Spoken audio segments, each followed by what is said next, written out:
Welcome back to the Amazing Nim channel. I am Brother T. Roy. Today we're going to get into some comedy of Ron White. And this has been requested to me a couple of times, so I was like, let's just knock it out and get it done. This is the Dr. Phil story. So let's not waste any more time. Let's jump right in. Here's my Dr. Phil story. Every year, Doc and his family rent a yacht for 12 days in the Mediterranean, and that's their vacation. And it's the only way he can get away, because he is the most famous person in America. He's the most recognizable face, 6'4", bald dome head, porn mustache. You can spot him from any fucking where. And because he seems so approachable on television, and he really is approachable, he's a sweetheart of a dude, but people are always, anytime he goes out in public, they're just, oh, what about this? And that's fine at first, but eventually it will eat the skin off your fucking bones if you can't walk out of your house without somebody going, hey, my brother-in-law's all fucked up in the head, and I was wondering if you could just sit out for just a second. Come back here. Asshole! And that's exactly how it happens. I've seen it. And so that's what they do. Well, this summer, my wife and I went on vacation to France and Monaco. And I do great too. Sometimes I do 140 cities a year. I do more dates than any other comic, more cities than any other comic working the day because I just love fucking doing it. And 20 minutes from now, nobody's going to give a fuck about what I have to say. So, while they do, I believe I'll do a lot of shows. Hey. So we're in France and Monaco and having a great time, man. We're just I'm really in love with my wife. She's so talented. We have a fun life together, and we're there. And then one day the phone rings, and it's Doc, and he goes, "Aren't you guys in Monaco?" And I said, "Yeah." He goes, "We're going to be in Monaco tomorrow. Why don't you come party on the yacht?" And I said, "Fuck yeah." Which is what you say if somebody says, "You want to come party on the yacht?" You go, "Fuck yeah." In fact, let's try it one time. You want to come party on the yacht? Fuck yeah. I don't have a yacht. So I was like, yeah, fuck, this is great, man. We're excited. We were down there. We were staying at the Fairmont Hotel overlooking the little yacht harbor in Monaco. Very cool place. And we were down there looking at the yachts the day before, going, wouldn't it be cool if you knew somebody that had one of these things? You could just hop on it and fucking throw the fuck down. And it's everybody's yacht, man. This is yacht heaven. This is Steve Wynn's yacht, Prince Albert of Monaco's yacht. This is that Russian dude with the tiny giraffes.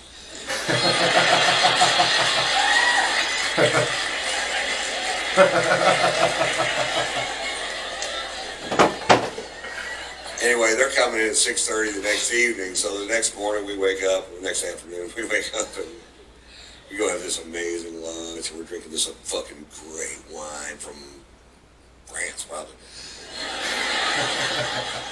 That'd be my guess if I had to guess, and I did have to guess. France. And we were just having a great day, sex, and just a fucking, and then we go down to the fucking harbor that evening at 6:30, sure enough, Doc's backing in a 165-foot yacht. I'm not sure that's how they do it.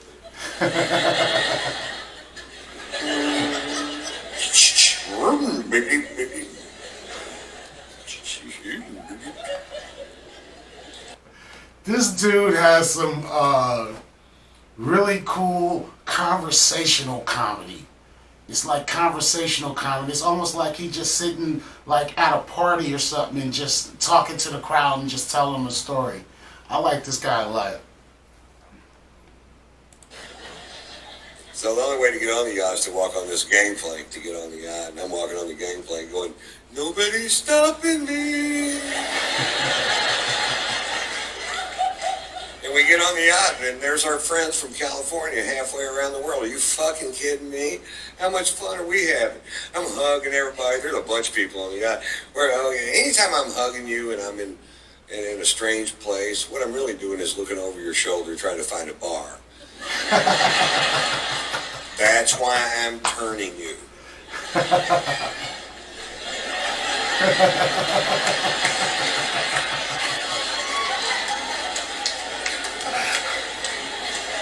And I see the bar, and right in the dead front center of the bar is a bottle of famous Black Grouse, which is a scotch I started drinking when I was in Scotland for the Open Championship at Turnberry. And you start looking at what the Scots drink, and that's what they drink, and I'm like, oh, fuck, yes. And there they had a bottle of it on the fucking, it's kind of hard to find. And the bartender poured me a big old glass of whiskey, way bigger than this one. And I'm like, I'm in such a great mood. It tasted better than I ever tasted any fucking scotch ever. I'm like, oh, good Lord. What is it? That tastes like butter, honey, aged in Lindsay Lohan's pussy.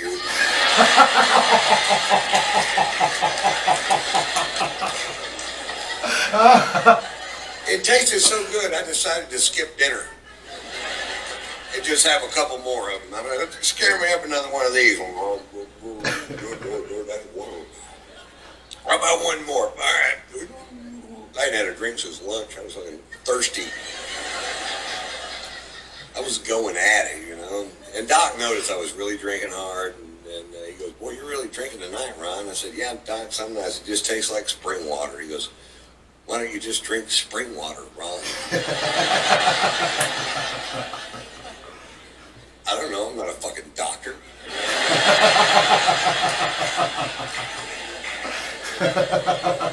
So this is going on for fucking hours. Now they really love Margot.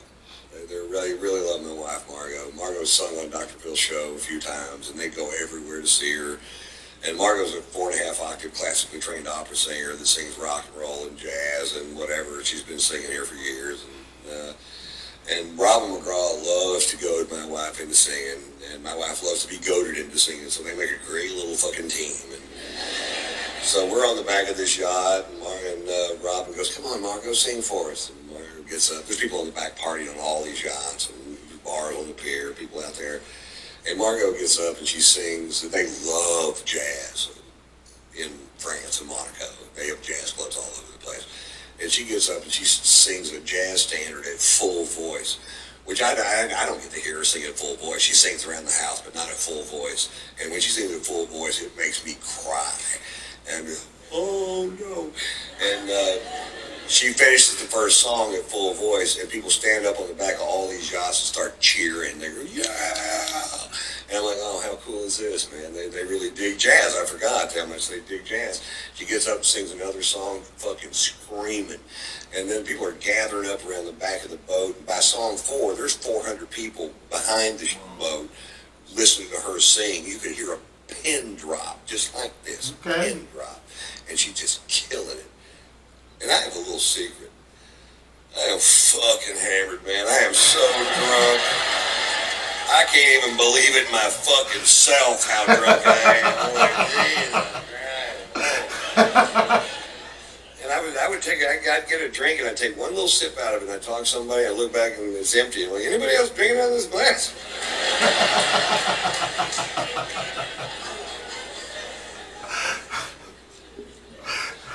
Miscalculations. Anyway, she does, I don't know, 7 or 8 songs, and she goes, okay, guys, that's enough. And she sits down, and Doc goes, well, Ron, you want to do something?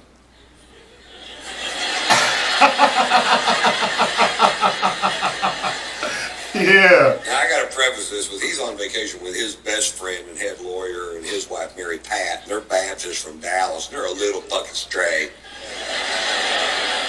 And they're about to find out my secret.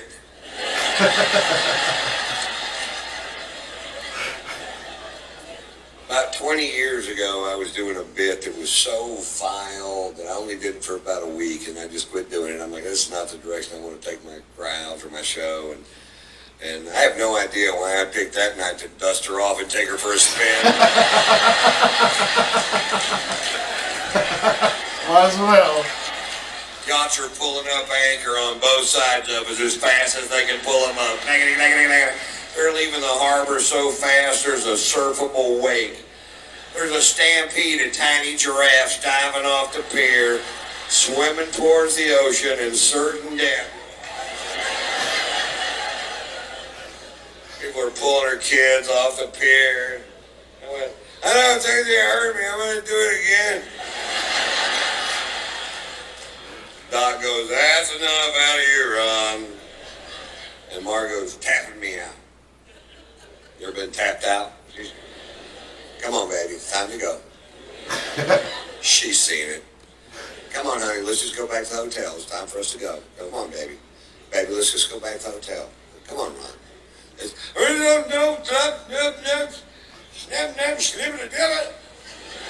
I speak fluent drunk. That means I don't know why you want to why you want to leave. I'm having a perfectly good time.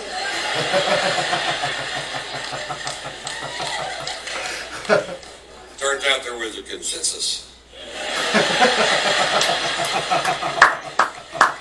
I'm like, okay, I'll leave. Now the only way to get off the ship is to walk back off that gangplank, and at the end of the gangplank there's an 18-inch drop off, and my wife's in front of me, Margot's in front of me, and I get to the end of the gangplank. Doc goes, big step, Ron. I said, thanks, Doc, thinking I made a big step towards something. Fuck, I don't know. He's a big technologist, not me. It's amazing how much speed you can pick up in 18 inches. It's nothing like falling over on the same level that you're already on. I slammed down to that fucking pier. I landed square on this elbow, dislocated this shoulder, put a 4-inch gash down the back of my arm, and I was so drunk I just bounced off that pier.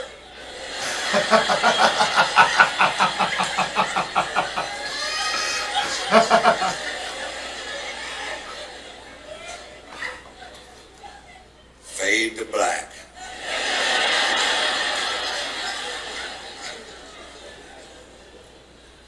I wake up the next morning with the shoe buddies.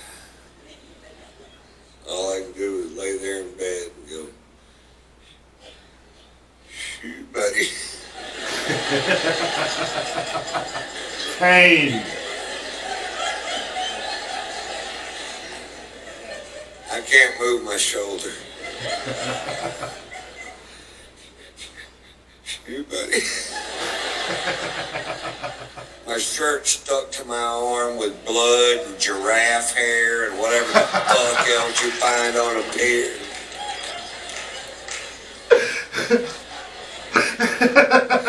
Shoe buddy. So up. I have a wet Jolly Rancher in my armpit. Sour apple.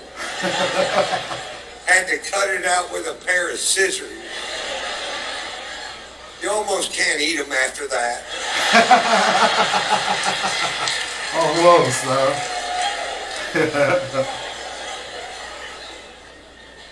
Shoe buddy. I slowly opened my aching fucking eyes. And there's Margot.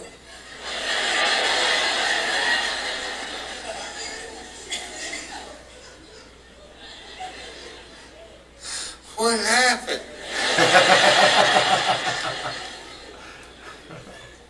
You got really drunk last night, Ron. What did I do? Well, you did the Tips fucking Mamie Eisenhower story.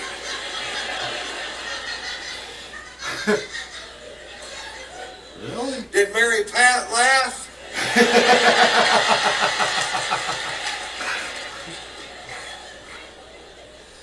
Mary Pat left is what Mary Pat did. Shoot, buddy. You think they're going to invite us back over to party on the yacht today? Because I don't know what's going to happen now, Ron. I don't know. Walks out of the room, slams the door. And I just start berating myself. I'm like, why do you do that, Ron? Why do you get so drunk it ruins things for other people? Why can't you just drink like a regular goddamn person? Is that too much to ask?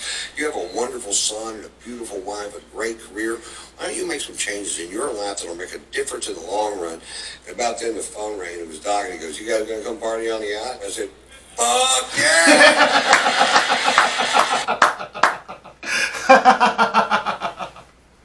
I love it. I love it. I love it. The thing with drinking, it's a trip. When I was in the service, guys used to tell me, this is how you know when you had enough to drink. When you drink something and you hold it in your mouth for a second before you swallow. If you do that, if you drink something, drink like a beer, alcohol, whatever, or wine, whatever, and you hold it in your mouth for a beat or two before you swallow, you had enough to drink. That was the rule when I was in the service. So I don't like to drink to excess.